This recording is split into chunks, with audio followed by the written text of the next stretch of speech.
And it's just outrageous that every day in our country, in the United States of America, that parents have to send their children to school worried about whether or not their child will come home alive. It's senseless. It is. We've got to stop it. And we have to end this epidemic of gun violence in our country once and for all. It didn't take long, did it?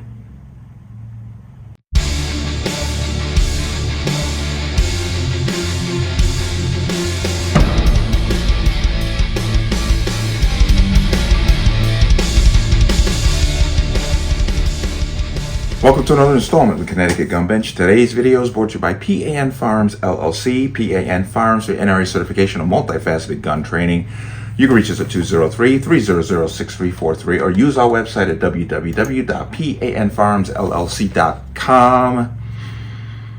As always, there'll be a link in the description box below. And if you like channel, like content, and what I do here, you can support me with the link. Everything's appreciated. And once again, if your comment disappears, I'm not doing it. This is a growing problem on this platform. So don't come after me if your comment disappears. If I take a comment off, I'm going to tell you that I did it. Let's talk about this. And unfortunately, I'm coming back to my long form videos after a short break. We're once again a tragedy that's become twofold. We all know about the shooting there at Apalachee High School. It was in Georgia, where a student entered the school with an AR-15 style weapon and opened fire, killing 4, injuring 9. That's a tragedy. The next tragedy is what always happens after these events, when the grifters come out and exploit the dead for their own ends and means. It didn't take Kamala Harris, she's just the queen of grifting. It didn't take her long to get her 2 cents in. Before I begin, I do want to say a few words about this tragic shooting that took place this morning in Winder, Georgia. We're still gathering information about what happened, but we know that there were multiple fatalities and injuries. But this is just a senseless tragedy on top of so many senseless tragedies.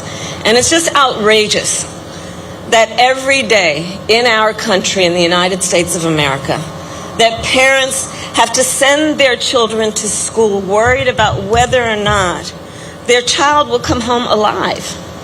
It's senseless. It is. We've got to stop it. And we have to end this epidemic of gun violence in our country once and for all. It doesn't have to be this way. It doesn't have to be this way. But I'll tell you, one of the things that I asked every time I went to the auditorium, and it would be filled with these young leaders, students, and I'd ask them, raise your hand if at any point between kindergarten and 12th grade you had to endure an active shooter drill. And for the young leaders who are here who are raising their hand, I'm telling you, every time the auditorium was packed and almost every hand went up.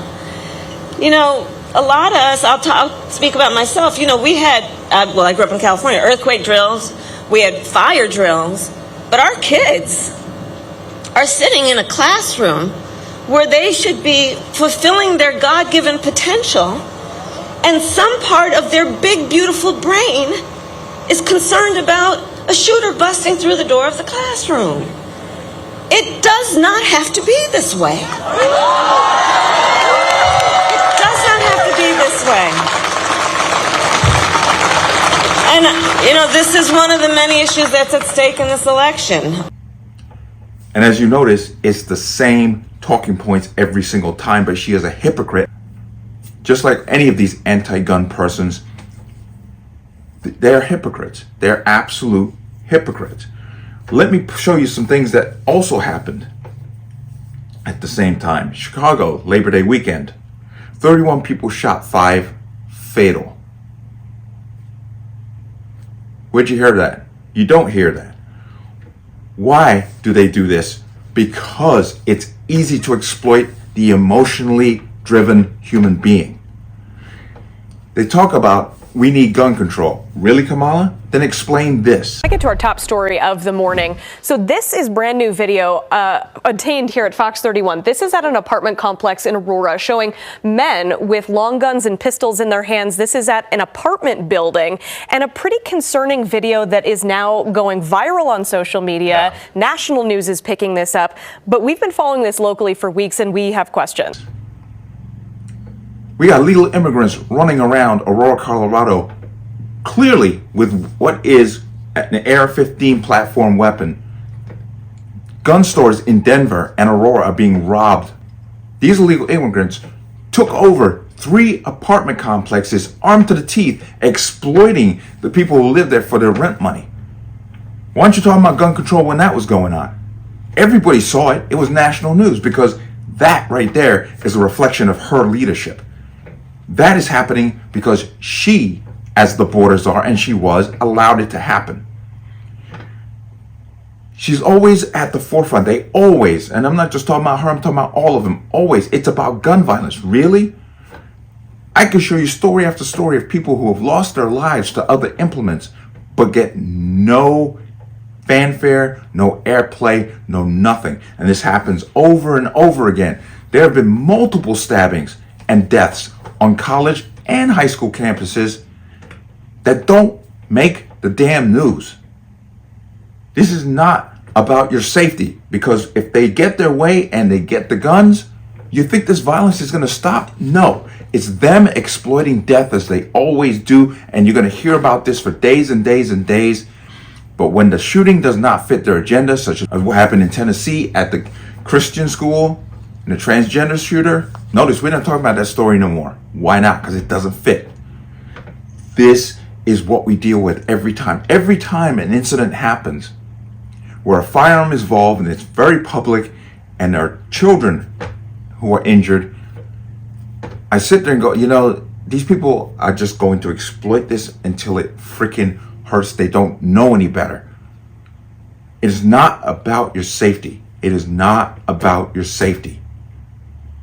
Okay? Because they ignore stories where the implement is not a firearm, where the person loses their life. And we've seen that over and over again. The 4 Idaho students who were killed at their home. We don't talk about them no more. The 10-year anniversary of what happened in Pennsylvania has come and gone. 20 people were stabbed and injured. 1 person. We have seen these stories over and over again.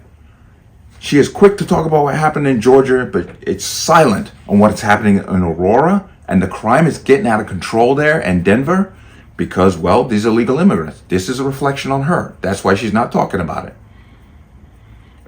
But also, people who are losing their lives every day because we will not address the problem. Now, going back to this story in Georgia, this is, coming back from I believe it's the Crumleys, when their son committed a mass murder. The father has been arrested and charged. And once again, looking at this Georgia story, you're hearing the same theme with every single one of these shootings. What is that? This person was known to law enforcement. He had made threats back in 2023 and was questioned. And once again, just like what happened in Maine and Parkland, and I could go on and on, every single time, this person is known to law enforcement for their behavior. But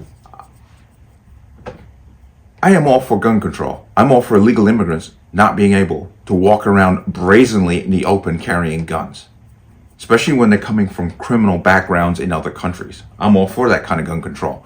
But I'm not for gun control where you're telling people who have not done a damn thing wrong what they can or cannot do. That kind of gun control does not prevent what happened in Georgia, and it damn sure doesn't prevent what's happening in Aurora right now. It's a pick and choose, selective outrage, and it's disgusting. And I knew this, well, we knew this was going to happen. As soon as the first shot was fired, you knew what was going to come of this. These people are not serious about gun control. Kamala Harris is not serious about your safety. She is serious about gaslighting you for your votes to drive you to the polls emotionally. Because logical thinking people would say, Wait a minute. This story in Georgia, why didn't you mention the fact that 2 resource officers who, as far as I know, were armed, stopped them? And we've learned the SRO team here just completed their active shooter training as recently as just this past July. The sheriff hasn't identified who exactly held the suspect at gunpoint, but he says heroic actions saved lives. That just shows you how despicable these people are. They're not interested in your safety, and they're damn sure not interested in making society safer. Because they only pick and choose those events that politically will align themselves with what they want to do as an agenda, and they ignore everybody else's death. Once again, my heart goes out to the people who lost their lives and their families. But I'm telling you now, if this event had been carried out any other way, no one would care. And I'm sure there are lawyers all over the country calling these victims' families right now, trying to get them to line up to sue the gun manufacturer. When in reality, the person who pulled the trigger is the only one who is truly culpable. And I will blame the father to some aspects, because this kid had some serious problems. You don't bring a gun into that situation. So we'll see how this plays out in court. But that's my 2 cents on this entire incident, because I'm really tired of these people selectively exploiting death for political reasons and not necessarily for actual social solutions. Let me know what you think. As always, you can leave your comments in the comment section below. And as always, any statements of violence or statements that lead to violence will be removed. Please like, share, comment, subscribe. Don't forget to hit that notification bell so you're notified the next time a video goes live. I'm going to see you on the next one. Peace.